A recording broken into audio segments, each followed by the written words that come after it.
Welcome back to the Danger Zone. In today's episode, we will be designing a custom electric guitar the old school way. We will be using stuff everyone has access to, like poster board, pencil, and eraser. So, this particular guitar I'm making has some design constraints. If you want the full details, check out my previous video. I'll put a card to it at the top of the screen. I'm just glossing over it here. The body has to fit the body blank I have here. The neck is from an Ibanez GRX 20.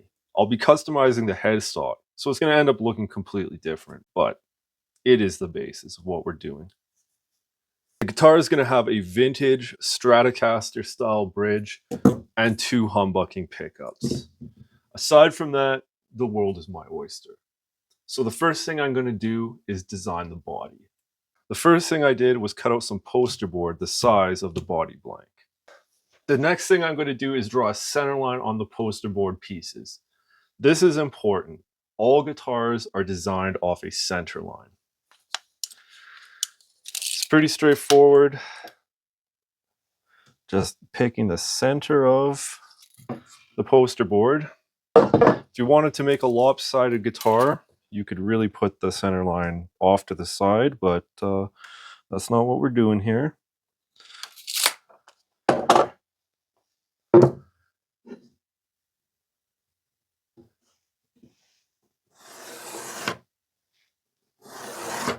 All right, so we got a center line.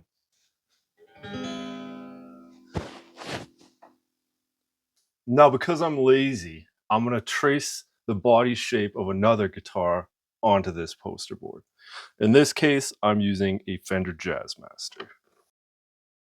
We're also going to take note of the body join fret on this particular guitar.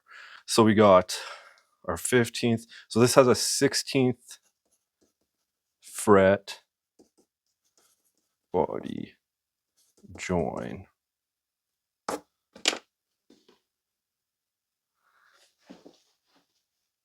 So now we're going to take our guitar neck and we're going to place it with a 16th fret body join.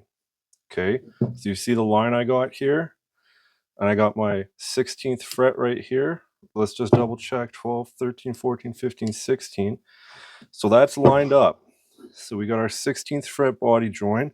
And I'm just going to kind of center it on this center line.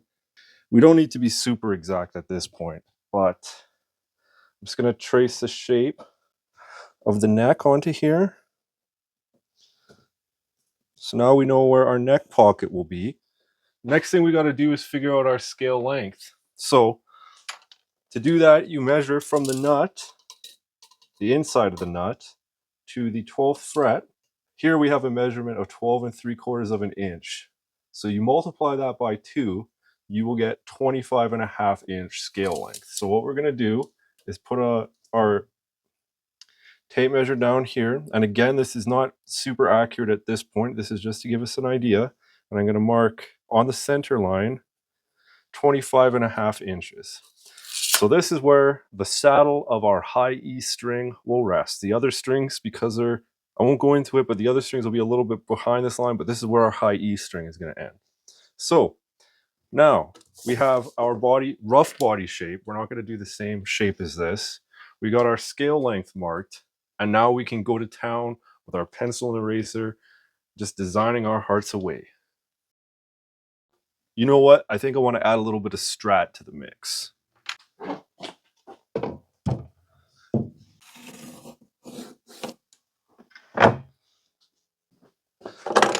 All right. Okay, so that's my general process. I won't spare you the details of me going through and erasing and drawing and erasing and drawing, but this is basically how I've done this. So I actually ended up coming up with a few different options. I got this one, which I'm not too happy with. It's more of a Stratocaster shape, but in my opinion, it's a little bit smaller than I want.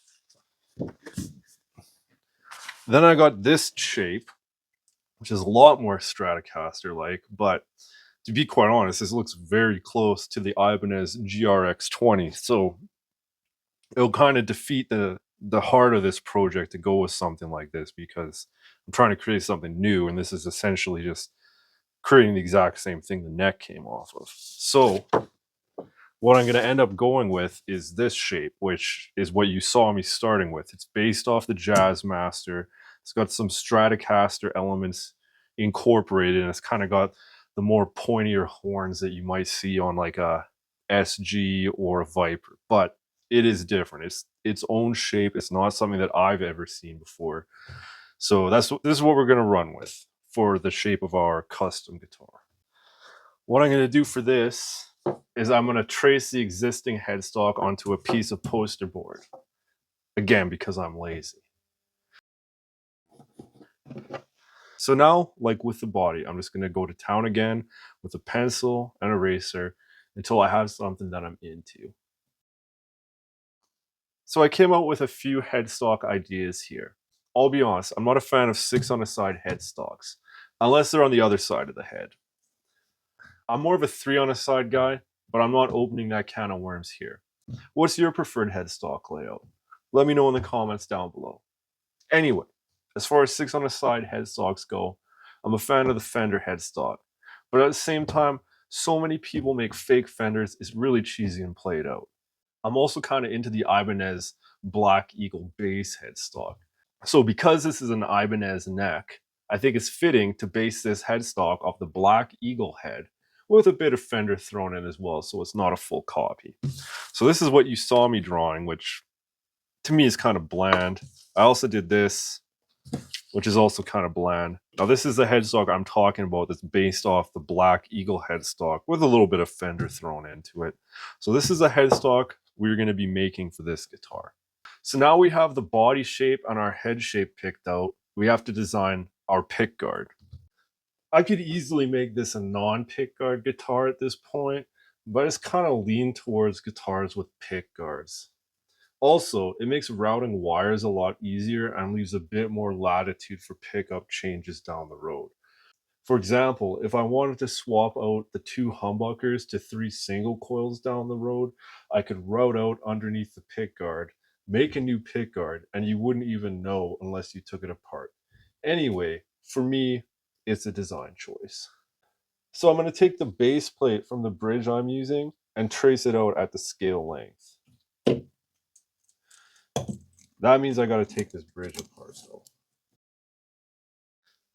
So I'm just going to extend my scale length line that I made out just a touch here. So I got the bridge centered on the center line, and I've got it lined up so that the high E saddle is at the scale length.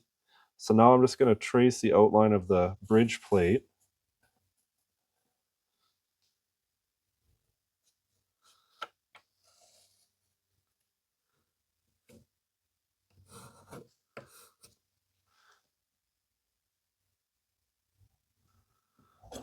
So there we go. Maybe I'll just make this a little bit nicer of a line here. There we go. So that is our bridge base plate right there. I'm just going to write scale SL there so I know that that's what this line is. Okay, so we got that. Now, the next thing is I got to trace out where my pickups will be. So for that, I'm actually going to use some pickup rings, but I'm just going to put the pickups on here to kind of give myself a visual cue as to where they'll go.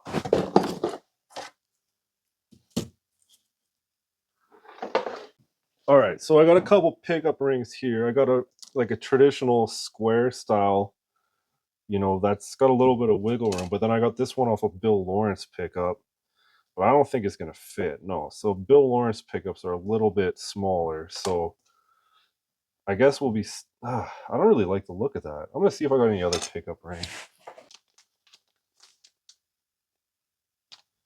The Stumac one looks a little bit tighter. Then I got this one off of Ibanez Destroyer. You know what? Let's keep with the Ibanez theme and go with the Ibanez Destroyer ring.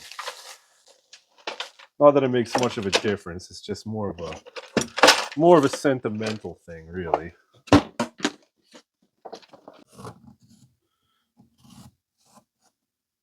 Put one there.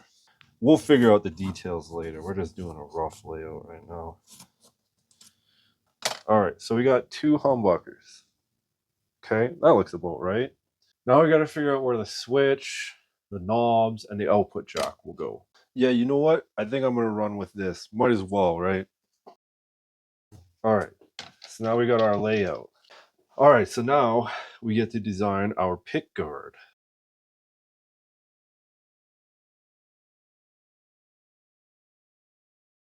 All right, so this is it. We got our guitar design. The next step will be to make some router templates, but I'll do that in the next episode. So if you found that interesting and want to see how this turns out, remember to subscribe. This channel is still super small, so if you don't, you'll probably miss the update next week. So until next week, talk to you later.